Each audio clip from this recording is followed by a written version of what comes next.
মাননীয় প্রধানমন্ত্রীকে বলবো, আপনি এই যাবৎ অনেকগুলি পদক্ষেপ নিয়েছেন যেগুলি আমরা সমর্থন দিয়েছি। বিশেষ করে আপনার ভিজিট চায়না বা মালয়েশিয়া এগুলি নিয়ে সংসদ আলোচনা হয়েছে, সর্বসম্মতিক্রমে আপনাকে সমর্থন দিয়েছে।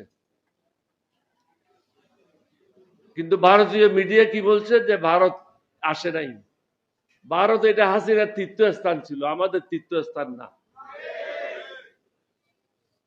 আমাদের যেখানে প্রয়োজন হবে সেখানে আমরা যাব।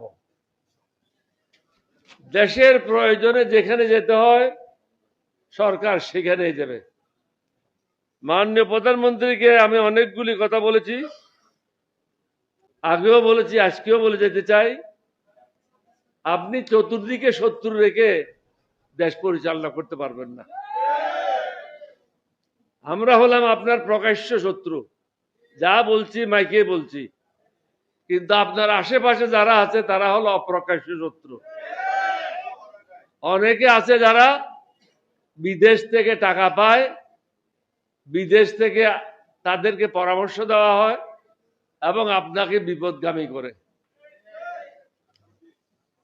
আপনার প্রথম এবং প্রধান কাজ হচ্ছে বাংলাদেশে যারা বিদেশি গুপ্তচর আছে তাদেরকে বের করা। তাদের দ্বারা আপনি ক্ষতিগ্রস্ত হচ্ছেন, দেশ ক্ষতিগ্রস্ত হচ্ছে। এখানে যে সংস্কারের কথাগুলি হচ্ছে,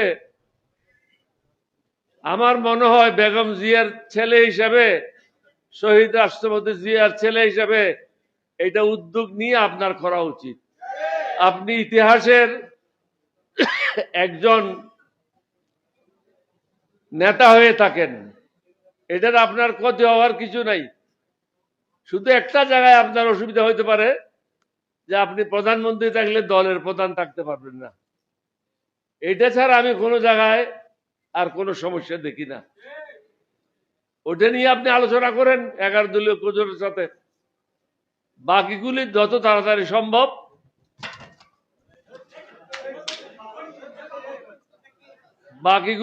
তাড়াতাড়ি সম্ভব সংসদে আপনি এগুলি পাশ করে দেন। কারণ এগুলি যদি পাশ না করেন আপনি ক্ষতিগ্রস্ত হবেন। এখানে পরিষ্কার ভাষায় প্রত্যেক বক্তা একটা কথা বলে গেছেন যে আমরা ক্ষান্ত হওয়ার পাত্র নই।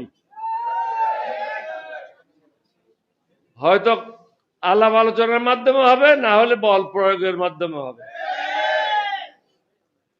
আলাপ আলোচনার মাধ্যমে শেষ করাটা বাঞ্ছনীয়, কারণ আপনার অনেকগুলি সমস্যা আছে। যেমন আপনার দেশের আইন শৃঙ্খলা ভালো না, কতগুলি ছিনতাই হয়েছে, কতগুলি মানুষ মারা গেছে, কতগুলি অবৈধ দখলদারি, কত জায়গায় চাঁদাবাজি হচ্ছে, এইগুলি নিয়ে আপনি ব্যস্ত আছেন। মাদকের ব্যাপক বিস্তার লাভ করছে বাংলাদেশে, এটা সবাই আলোচনা করতেছে। এবং অর্থনৈতিক অবস্থা ভালো না, নতুন বিনিয়োগ আপনি পাচ্ছেন না। এতগুলি জিনিস একসাথে আপনি আপনার এই কাঁচা প্লেয়ারকে দিয়ে খেলতে পারবেন না। যারা আপনার সাথে আছে তারা হলো ওই যে, আপনি যদি স্কুলের সাথে তুলনা করি, হেড ক্লার্ক হয়ে গেছে হেডমাস্টার, ডেপুটি সেক্রেটারি হয়ে গেছে মন্ত্রী। এখন যদি ডেপুটি সেক্রেটারি মন্ত্রী হয় তাহলে দেশের কি অবস্থা হবে বলেন? আপনি কিন্তু খুব ভালো অবস্থানে নাই। আপনাকে আমি এটাও পরামর্শ দিয়েছি, ঢাকার বাইরে আপনি রাত্রি যাপন করবেন না, কারণ চারিদিকে আপনি শত্রু দ্বারা পরিবেষ্টিত। 11 দল আপনার শত্রু না, 11 দল আপনার বন্ধু, যার কারণে প্রকাশ্যে আপনাকে পরামর্শ দিচ্ছে। এই পরামর্শ জামাতের জন্য না, 11 দলীয় জোটের জন্য না, এটা হলো দেশের মঙ্গলের জন্য। আমি অনুরোধ করব, বেশি সময় ক্ষেপণ না করে, জনগণকে কষ্ট না দিয়ে দেশের মঙ্গলের জন্য এবং আপনার সুবিধার জন্য আমরা যে সংস্কারের কথা বলছি এগুলি মেনে নেন এবং যারা অতীত অন্যায় করেছে তাদের বিচারের আওতায় নিয়ে আসেন। না হলে আপনি ক্ষতিগ্রস্ত হবেন। এটা রেকর্ডে থেকে গেল আমার কথাগুলি। আমি কিন্তু শহীদ রাষ্ট্রপতি জিয়াউর রহমানকে বলে আসছিলাম 17 এপ্রিল 1981 সাল, ক্যালেন্ডার দেখেন, ফ্রাইডে 11:30 বঙ্গভবনে গিয়ে বলে আসছিলাম আপনাকে গুলি করে মারা হবে। উনি আমাকে জিজ্ঞাসা করেছিলেন কে মারবে, আমি তো ওটা আমি জানি না, কিন্তু মারা হবে এটা ঠিক। সর্বশেষ ওনার সাথে আমার বৈঠক হয়েছিল 22 মে। তখনই আমি বলেছিলাম একটি কথা, আপনাকে হত্যা করার জন্য পরিকল্পনা হয়ে গেছে। এখন যে প্রধানমন্ত্রী আপনার বিরুদ্ধেও আপনি দেখছেন প্রত্যেক দিন ইউটিউবে কারা কারা আপনার বিরুদ্ধে ষড়যন্ত্র করছে। অনেকেই 2018 সালের নির্বাচনে হাসিনার কাছ থেকে টাকা নিয়েছে, তারা আপনার দলের লোক। এবং আপনি যদি জানতে চান আমার সাথে কথা বলেন, আমি বলে দেব কে কত কোটি টাকা নিয়েছে, কোন ভাষা থেকে নিয়েছে। সুতরাং যারা আগের স্বামীর সাথে বেইমানি করবে না, আপনি হলেন দ্বিতীয় স্বামী, তারা প্রথম স্বামীর সাথে বেইমানি করবে না।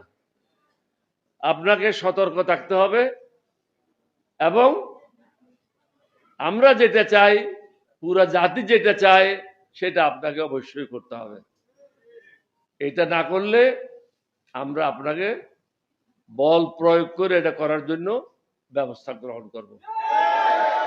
সুতরাং এখন এটা আপনার বলটা আপনার কোর্টেই, এটা আপনি কিভাবে করবেন এটা আপনার সিদ্ধান্ত নেন।